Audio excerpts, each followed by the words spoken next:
American Perspectives begins tonight with John O'Connor, the man whose article in Vanity Fair revealed Deep Throat. After that, a debate on the future of marriage hosted by the Young Republicans.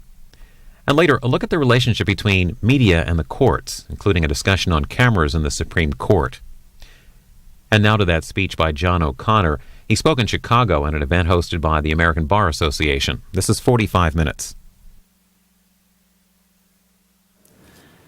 Our main event, though, at this annual meeting is our reception this evening and a presentation by our guest speaker, John O'Connor, on the mystery of Watergate and Deep Throat. When I was a young associate starting practice at the Cravath firm in New York in the early 70s, Watergate was one of the most riveting features at the time. On the news all the time. There were huge issues for lawyers and for people interested in government and politics. And to top things off, Nixon's son-in-law, Eddie Cox, was in my class, associate class at Cravath, and would tell us, after spending weekends in Washington with the president, come back to New York and tell us at least some of the things that were going on or reported to be going on in Washington. So it was a very interesting time, particularly for young lawyers and those interested in politics. But Watergate and the mystery of Deep Throat and the Woodward Bernstein book at the time and the movie that came out afterwards was really on everybody's mind, and it was a focus of great attention. To finally get an answer to this mystery now, so many years after the event, came as a surprise, I think, to almost everyone, apparently including, I gather, Bob Woodward and Carl Bernstein, who weren't quite ready for the events that took place here a couple of months ago. And the author of the silence-breaking article in Vanity Fair is with us tonight, John O'Connor. John is not your typical journalist. He was described by the Wall Street Journal recently as a politically conservative corporate litigator from San Francisco, best known for his work defending a cigarette company. But John is quite a bit more than that, as we will hear tonight. In addition to representing FBI official Mark Felt, John wrote the special article in Vanity Fair, and that really solved the mystery of Deep Throat. He is now a director in the litigation department at the Howard Rice firm in San Francisco, and I hope you will please join me in welcoming John O'Connor to hear his story about Watergate and the mystery of Deep Throat. John.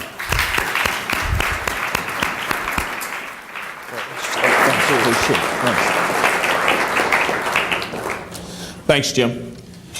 I'd like to thank the foundation and Bob Nelson, Joanne Martin, for inviting me here. When I was first booked to appear before this august group, I was a very hot Broadway act. I'm not on Broadway anymore, but I don't want any of you to think, you're all big hitters here, I don't want you to think that the foundation booked in an inferior has-been act. I'm here to tell you I'm still going strong. Right. Tomorrow night, if you want to catch me, I'll be in Hammond.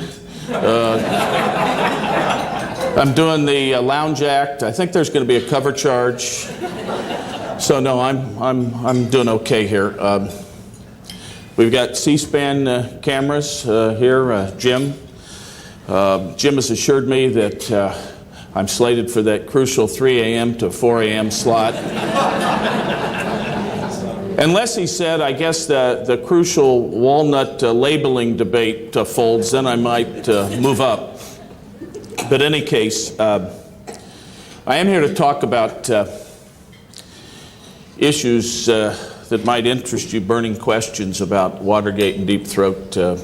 Not sure what all you would like to hear me talk about. I assume, I'll try to get a sense just from looking at you, I assume a burning question for you all is, who's going to play me in the movie? Is that? Well, maybe not. Maybe I can talk to you about that afterwards. I do think I'd like to give you some of my preliminary thoughts on it. I'm thinking George Clooney. Okay. My wife thinks Ed Asner. But we can talk about this later. I can understand your reluctance to have me address it here publicly. It's a very personal thing. Watergate, Mark Felt. Mark was very excited that I got asked here for this address. Part of the whole idea here of us coming out is that he would be recognized as a hero by the people he cared about. Mark's, of course, has always thought of himself as an FBI man, but his identity as an FBI man has always been inseparable from his identity as a lawyer. He was extremely happy when he passed the D.C. bar on his first try. He adds whenever he can. He was happy because that was his credential that allowed him to get into the FBI. And he has always thought of himself as an FBI man and a lawyer. Throughout his career, he's always tried to discern where the ethical line was, where the legal line was, and stay on the right side of it. And it's important for a law enforcement officer especially to know where the line is, because you don't want to venture into roguishness to violate the Constitution. At the same time, society has enemies, and he's there to fight them. That's his job. And when he started out, the danger of Nazis and communists and the mafia was very real. They can be jokes today, but they weren't jokes back in 1941. He finished up his career doing a great job of really rolling up the PLO in the country, fighting the Weather Underground. So terror and the enemies of society has always been with us, and Mark has always tried to hew to the right line.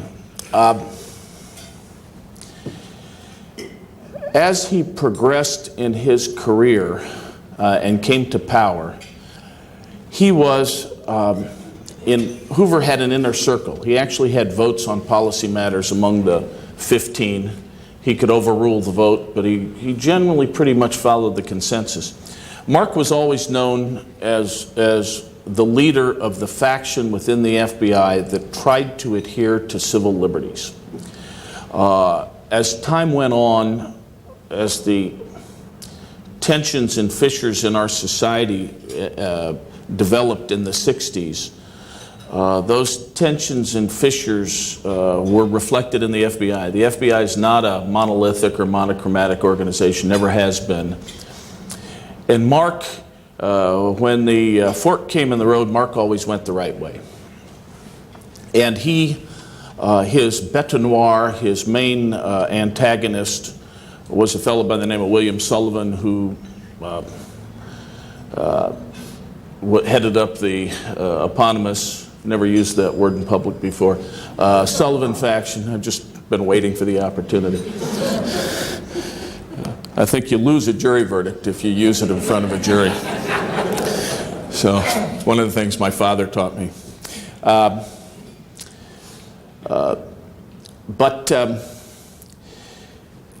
This tension in the FBI can explain a lot. The Sullivan faction, with one exception that I'll discuss later, the rolling up of the Weather Underground and the PLO that Mark did through sneak and peek, all of the actions that we hear today as being subject to criticism of the FBI, all of them are associated with the Sullivan faction. The Kissinger wiretaps, the Houston plan, COINTELPRO, the nasty, nasty letters that were sent anonymously to Martin Luther King. Those all emanated from the Sullivan faction, and Mark Felt always fought him. And I'm not making that up. It's very clear from all the documents that have come out. And read any author, pick up any book, and you'll see it. Two events pre-Watergate that I think are real important for us to think about and discuss. The first one is the Houston Plan, 1970. The Houston Plan was a wide-ranging plan mainly of domestic intelligence, involving all of the defense intelligence agencies, the CIA, the Armed Services Intelligence Agencies, the FBI, authored ostensibly by a fellow by the name of Tom Charles Houston in the White House, a young White House aide recently out of the Army. It was a massive campaign of espionage, electronic surveillance, mail openings, mail covers, surreptitious entries, you name it, it was in the plan. Some of it was actually constitutional. Some of it, a portion of it, dealing with terrorism from a foreign power for the purposes of intelligence gathering, such as Al-Qaeda today, would probably be constitutional under the national security exception to the Fourth Amendment. However, the vast majority of it was blatantly unconstitutional and was going to shred our Constitution. Sullivan felt suspected. Ghost wrote the Houston Plan and supported it, and initially Hoover approved it. It went into effect for 4 days. Mark Felt importuned Hoover to withdraw his support. Finally, he won that battle. Hoover withdrew the support, and in the summer of 1970, after it was only in force for 4 days, Nixon had to withdraw the Houston Plan because Hoover left the support ranks. Sullivan wrote a bitter dissent, actually, in a memo. This was important for two reasons. Number one, because the Houston Plan was rejected, the Plumbers Unit was formed by the White House, which was involved in the dirty tricks that were to follow. Part of the Houston Plan, for example, was spying on every commune in the United States, developing dossiers. At the time this plan was suggested, Mark's daughter Joan was in a commune. She would have been one of the victims. A lot of spying on dissident groups that were not involved in terror in the least. A lot of it was an extension of the Nixon enemies list. The other result of the rejection of the Houston Plan was that Mark Felt rose to prominence. Hoover promoted him over Sullivan, and Sullivan left the Bureau. So now what we have is we have an FBI now that is solidly in the Felt camp of correct action. And the Plumbers Unit is formed on the other side. The other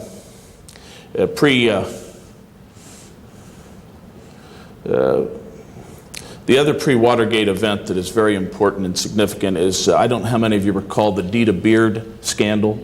A young reporter by the name of Britt Hume came up with a memo from Dita Beard, a hard-drinking Washington, D.C. lobbyist, that essentially detailed exquisitely a bribery wherein the White House was to dismiss an antitrust case against ITT in exchange for a contribution of $400,000 and some hotel rooms.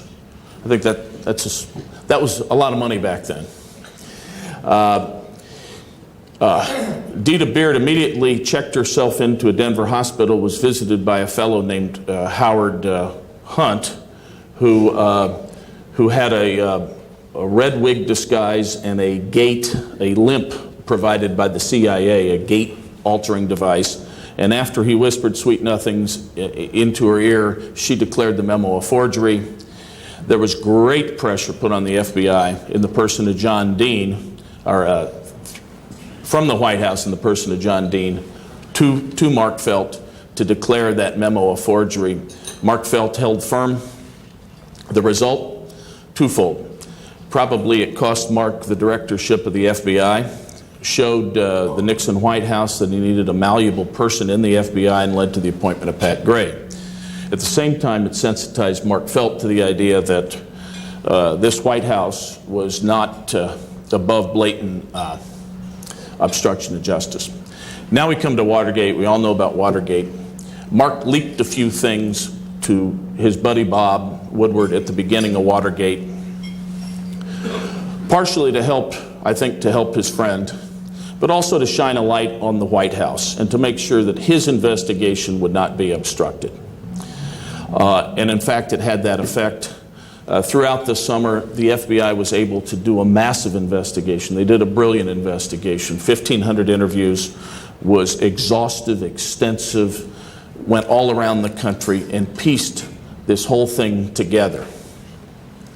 There was an attempt by President Nixon to stop the money trail leading to Mexico.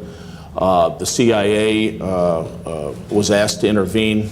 Mark Felt demanded of the CIA that they put their objections in writing. The CIA would not do that for good reason, and they went on and investigated the Mexican money.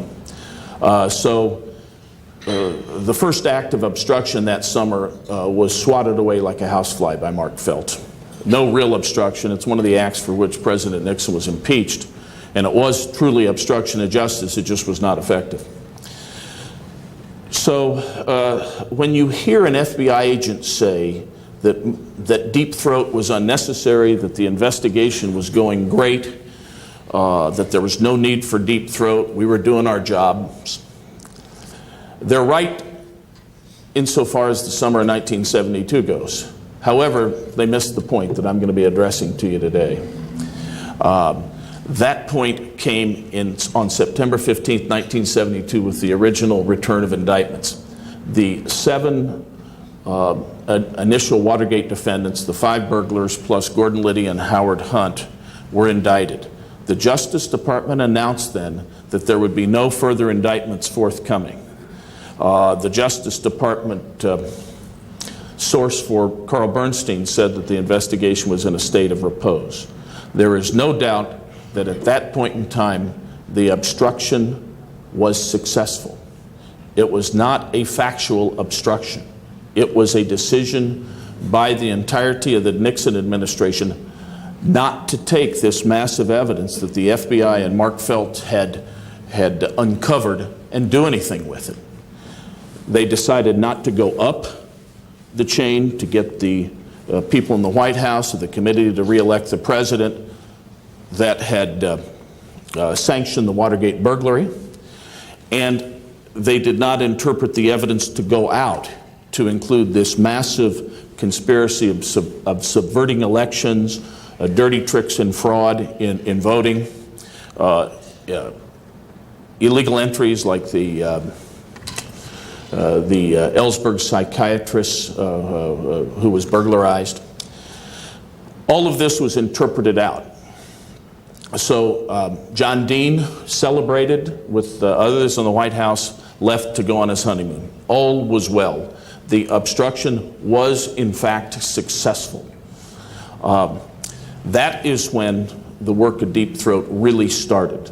If you recall, it's right after that Woodward, in a panic, called him. They began talking, and then they had an all-night meeting in the garage, if you remember that from the movie or the book. So now let's talk a little bit about, you hear a lot of people talk about the choices that Mark Felt had at that point. Mark Felt was the highest non-corrupted or non-conflicted government official. Everyone above him was putting the lid on this. You hear people say, well, gee, Mark should have gone to the grand jury. When people say that, I laugh. The grand jury ain't Aunt Mabel's drop-in potluck party. You don't just pop into the grand jury and say, knock, knock, I've got something to tell you. You get invited, often by a subpoena, but you get an invitation, and the grand jury has to be authorized to hear it, and you have to have somebody giving an indictment to the grand jury for them to vote on. That's an absurd idea, and anybody who would broach that doesn't know what they're talking about. It's just plain not thinking. That was not an option. The other option you hear is, well, Mark Felt could have had a press conference and quit. Well, you're not going to get much out in your 15-second soundbite. you have a big case here that you have to describe that Woodward and Bernstein had been hinting at anyway, with no effect. So what we would be saying in advocating that would be that if you're honest, you got to lose your job. And the taxpayers have to lose someone who was a wonderful public servant, who was a wonderful asset, and the taxpayers had invested millions in him. You jump overboard for being honest. Doesn't make much sense. An honest person now is lost to the investigation, and a capable one, and the one who has headed it so far. His real options in September and October of 1972 were to do what he did on the one hand, or to do nothing. Those were his two options. Very, very stark choices. This was a moral choice. He had to make it. The choice of doing nothing actually was a pretty good choice. Gray was never going to get confirmed as FBI director. And even if he were confirmed, Mark was very happy in the number 2 spot. He was running the Bureau on a day-to-day basis. It was his bureau. Pat Gray was known as 3-Day Gray for his work habits. Spent a lot of time in Connecticut. It was a pretty good deal. Told Mark not to give him too much paper, you know, just enough for his briefcase. And so he really didn't read much. And Mark was running the bureau. So he could have kept going with that. He could have retired when he felt like it, basked in the glory as he and his wife had always talked about. There was no real risk. And in fact, if Mark went along with this whole thing, he probably would have been the next FBI director. He would have showed his stuff in this important time for the Nixon White House. The choice he made was nothing but risk. Whoever was going to talk about the wide-ranging conspiracy here had to be at the top of the pyramid. It was going to be pretty easy to locate where the noise was coming from. There are only a few people up there. He would be one of the suspects that was dancing in the searchlight. That summer, anybody could leak from an FBI report. The suspects were hundreds if there's a leak to Woodward here and there. Now it was a different game. And the risks were great. The risks were great to him and his career. The risks were great to him personally. The risks were great to the FBI that he loved so much, and he hated the thought of the FBI ever being tarnished. And yet all of those risks actually turned into harm. They bore fruit, unfortunately and sadly. But Mark did what he did, and the only possible motive, no matter what you hear about, oh, he's vindictive, he didn't get the job from Gray, the only thing that makes sense if we exercise a little bit of sequential thought in this electronic village world is he did it because it was the right thing to do. That's why he did it. And I think there are many people in this room who do these things maybe on a less dramatic basis every day. You refuse a case because of a conflict. You wouldn't even think about that if it's a true conflict. There are all kinds of opportunities for lawyers to do the wrong thing and enrich themselves, and every day we make these choices, and that's what Mark was doing. He was acting as an ethical lawyer. What was he doing when he met Woodward in the garage? What was going on there? We're all a little confused, I think, about what his help was that he lent to the whole Watergate and the Watergate reporting. Excuse me.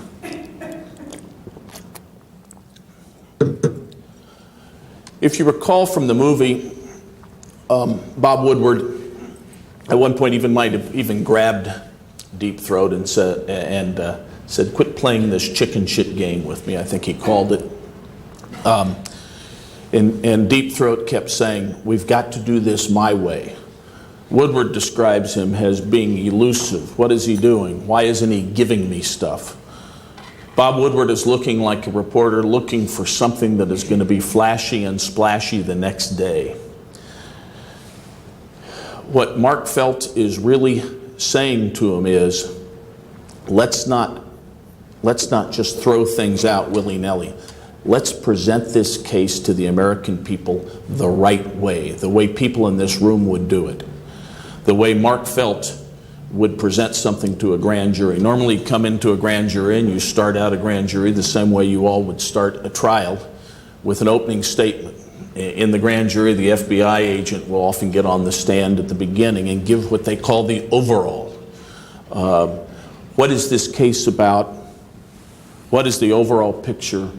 What does the connection of the dots mean? What are the inferences for the grand jury to explore? It's the same thing we do in an opening statement. What he was telling Bob Woodward is, you either have all the dots or you can go get the dots. Figure out what the big picture is and tell the American people so we can see if they think this is serious enough to warrant further action. And so that process started. And at various parts along the way, when Bob Woodward would have trouble with a particular area, Deep Throat would come in and help him supply inference. It's something we deal with every day, inference. It's something that's somewhat foreign, really, to the world of journalism, where you want first-person direct testimony. We deal with circumstantial evidence and inference every day, connecting the dots, filling it in. Mark knew how to do that. He was doing what we all do. He was essentially doing investigative work for big cases for 30 years. He knew how to do it, and that's what he was teaching Bob Woodward. I think Bob says in his book recently, he provided a roadmap. We use that term all the time. That's what he was doing, and helping him understand inference. And the story was told. The first big story was, I think, October 10th. They met October 9th, 1972, and it created a great splash because it was the first time someone had told in detail what the massive overall conspiracy was. And it created a splash, and it kept going. Of course, it also made Mark a suspect in this whole thing. Come to the end of February 1973, even though Watergate has not yet unwound, what Mark has done through the megaphone or microphone of Woodward and Bernstein was he has presented facts to the American people. He knows facts are stubborn things. The truth comes out. Even though nothing had really unraveled visibly at the time, that's when he's sitting back in the trucker's bar telling Bob Woodward that this thing was over. It was going to be, the truth was going to come out. He knew it. As night follows day, it's going to come out, and of course it did. It took a long time. It took a year and a half. But he knew it, and he was resting, and he had done his job. Now, post-Watergate, I'll just talk to you about a couple things that I think are of interest and of great irony post-Watergate. Mark was indicted in the Watergate reform spirit. He was indicted. The country probably needed, or there was a felt need for scalps, especially in light of the fact that all the Sullivan misdeeds had come out and were now out in the open, probably a bit overdone in their description, but nonetheless there were some bad things that were done, and somebody in the FBI was going to pay the price. Mark went on, so he was indicted for what we would today call sneak and peek, a perfectly constitutional measure when applied to a foreign government or someone connected to a foreign government that's engaged in terrorism. At the time, between 1970 and 1972, the Weather Underground had bombed 52 government buildings. The PLO, after Black September, had come to the United States and was planning on doing that in the United States. At that point, Mark authorized what they call sneak and peek, widely recognized today as being constitutional, and it is not in the controversial provisions of the Patriot Act when you're dealing with foreign intelligence. He was indicted for that, and in a trial that can only be considered a mockery and a sham in light of the instructions that were given, he was convicted. Before the trial, he was offered a no jail term misdemeanor and refused it, because to do so would be to admit that he did something wrong and these FBI agents did something wrong when they were only protecting the country from terrorism. Even after he was pardoned by President Nixon, he pursued his appeal for 3 years until finally was dismissed as being moot. But he was convinced, and events bear him out, that everything he did was fine. The second aspect post-Watergate that I think bears some note is that Mark issued a warning in the late 70s as the church committee investigation proceeded and we dismantled domestic intelligence. He warned of an event that sounds very much like 9/11. He said, if you dismantle, we're all complacent because we've been so effective fighting terrorism. What he was saying about domestic intelligence is, mend it, don't end it.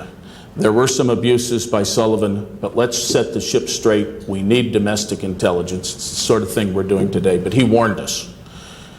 And in those times, which were very post-Watergate reform days, people went too far the other way, just as the Nixon White House had gone too far in the other direction. Unfortunately, Mark's warnings ended up with a sad result. He was correct. His warnings were prophetic. Mark Felt suffered a lot for this country and never got a dime for it, never was seeking any aggrandizement on this whole thing.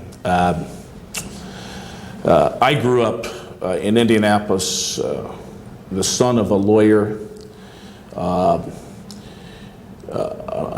a Roman Catholic. My sister is here today, also has white hair, Carolyn O'Connor Ferry, and we venerated St. Thomas More, Sir Thomas More, as a patron saint of ethical lawyers that are Roman Catholic and separate church and state. I would tell you that I think Mark Felt is really a good secular model for lawyers today. He did what was right, no matter which way the political winds were blowing. He's truly, I would say, he's a man for all seasons. He's an ethical lawyer, and you should be proud to be doing what you're doing. I think we have a nice profession, and groups like yours promote the kind of ethics that Mark Felt stood for. Thank you very much.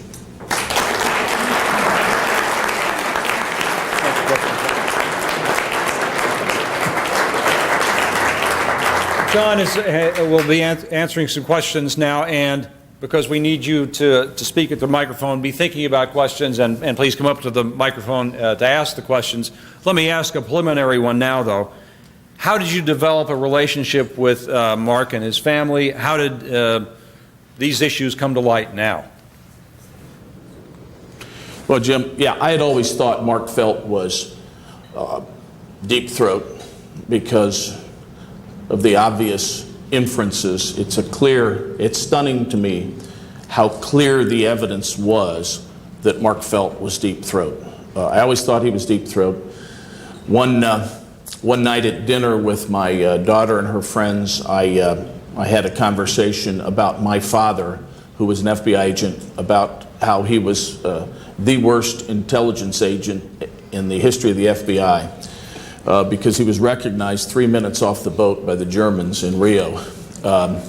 And he has all the subtlety and clue of his son.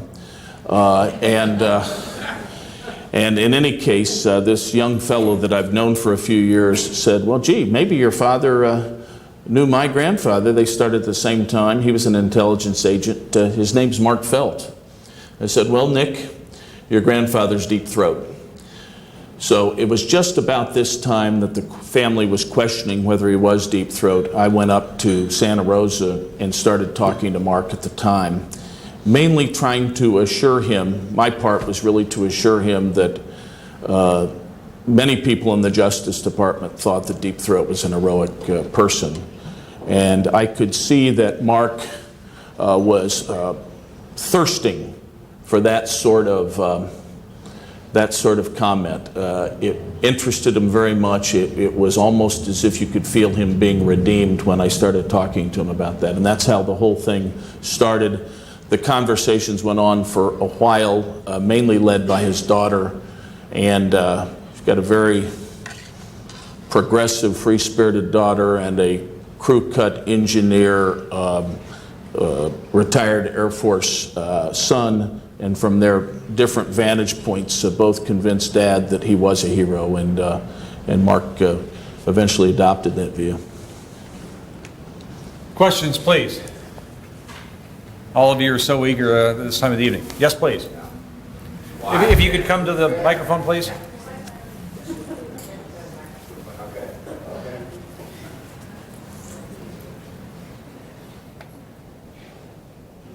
Of all the possible outlets, why did you choose Vanity Fair? I think that's an argumentative question. Could you quit badgering the witness counsel? You can ask this. All right. Well, Newsweek is owned by the Washington Post. You don't think that's a good place to go to talk about this? If you read the reports, the newspaper reports seem to indicate that Time Magazine refused to talk about this, to refuse to believe that Mark was provably Deep Throat. Now you think about it, what other periodicals, if you don't go to the tabloids, what other periodicals are there? Your question implies some belief that there was a more suitable alternative. Vanity Fair has guts also, unlike a lot of magazines, but I'm at a loss to figure out where else we could have gone in terms of a periodical. I hadn't thought about it that way. I'm a 10-year subscriber, so... Oh, okay. Oh, then you are. I misread you then. I'm gonna get you a free year here. I'm gonna talk to Graydon Carter about this free C-SPAN publicity we're getting. But actually, Vanity Fair does a great job. They're gutsy, as you know. They're not afraid to print something, and they did a great job, by the way, of exhaustively fact-checking this, and they're to be commended. Not everybody was so willing to take that chance. Hi. Why did Mr. Felt not reveal that he was Deep Throat when he was indicted? Well, Bob Woodward discusses that a little bit. When he was indicted, really, ironically enough, his chief support came from the law enforcement side of life, because he was trying to champion the idea that the law enforcement needed these powers. His position was a somewhat conservative position at the time, and I think revealing himself as Deep Throat would have, well, for one thing, he never would have been pardoned. He'd probably be a convicted felon to this day. I doubt that President Reagan would have had much sympathy for him. And of course, at the time, it still would have cast some sort of shadow on the FBI. Mark was always believed that it was wrong to not only to ever embarrass the FBI. It was not only doing things correctly, but the appearance of propriety that was important to Mark. J. Edgar Hoover drummed that into the agents. There are still agents to this day that think that what he did was somehow dishonorable. And Mark was very concerned about his honor and about, he felt he did the right thing, but the appearance, it's just something that an FBI agent usually doesn't do, usually doesn't go to garages and sit there all night with newspaper reporters. So it was almost impossible. He was really squeezed on this. He had to be alone. He couldn't tell anybody. It was a very lonely, lonely plight he chose for himself. What year was he convicted?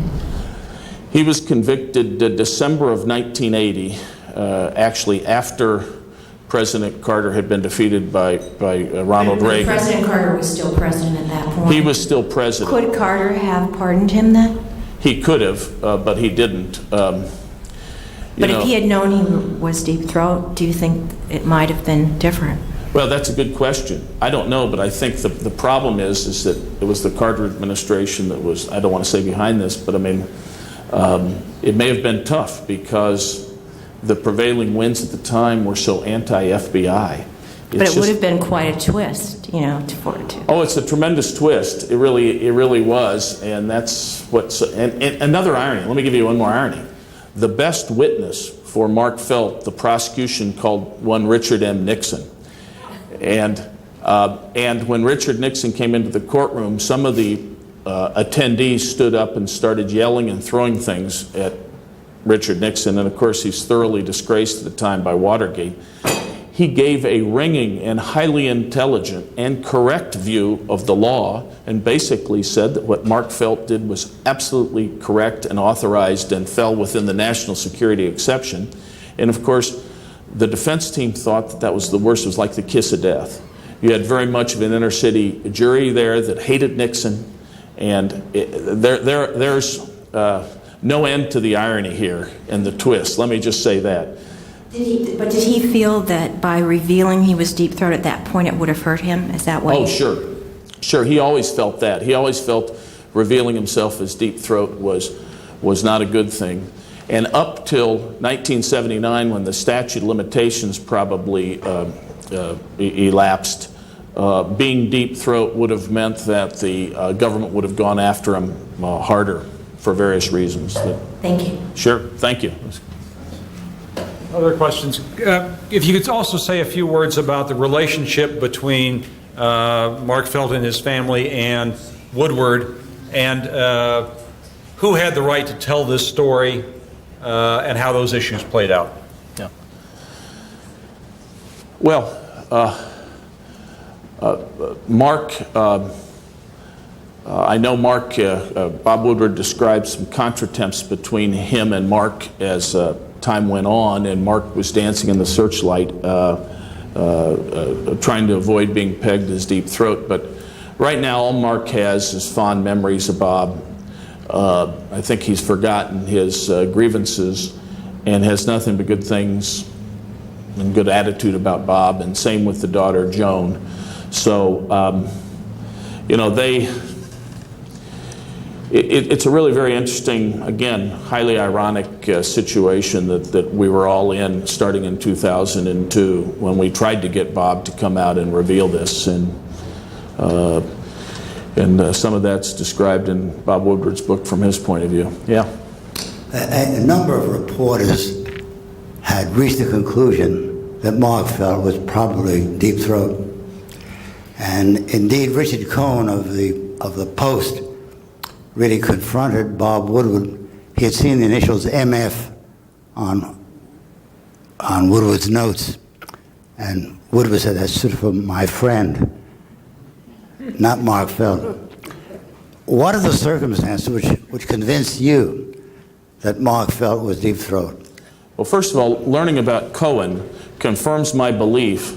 I never believed for a second that Nora Ephron did not know that Mark Felt was deep throat. And I always thought when Jacob Bernstein came out and told his camper friend about Mark Felt's identity, that not only had Carl Bernstein told his son this, but the excuse that, well, it was his mother's guess was ridiculous. She knew it was, and although Woodward and Cohen are not saying it today, Cohen was not going to run an exclusive, sensational naming of deep throat based upon the initials MF.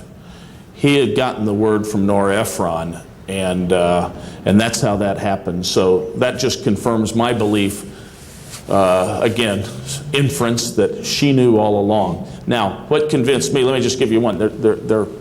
I could do this all day, and the Vanity Fair article only was the tip of the iceberg, but let me give you one fact that I cannot understand to this day why a journalist could not have put this together and come out definitively. Only 8 people knew about the Kissinger wiretaps. Only one of them was innocent. That's Mark Felt, who got the wiretap files, the secret wiretap files, when Sullivan left the Bureau. There's only one innocent person, only two deep throat candidates, Alexander Haig and Mark Felt, among the 8 who knew about him. When Woodward learned about him, the names of these guys in February of '73. It had to be either Haig or Mark Felt. Bob Woodward had ruled out Alexander Haig, and Alexander Haig was also missing from the country during one of the key meetings. And I think it's absurd anyway to think it's Alexander Haig, and who knows who's ever said that he had access to the FBI report. I could go on and on, but if you just take that fact, which John Dean treats in one of his books, and he concludes it must be Alexander Haig, until he then proceeds 100 pages down the line and realizes it's not Alexander Haig. And you're reading the book and you want to say, go back 100 pages, John, and try again.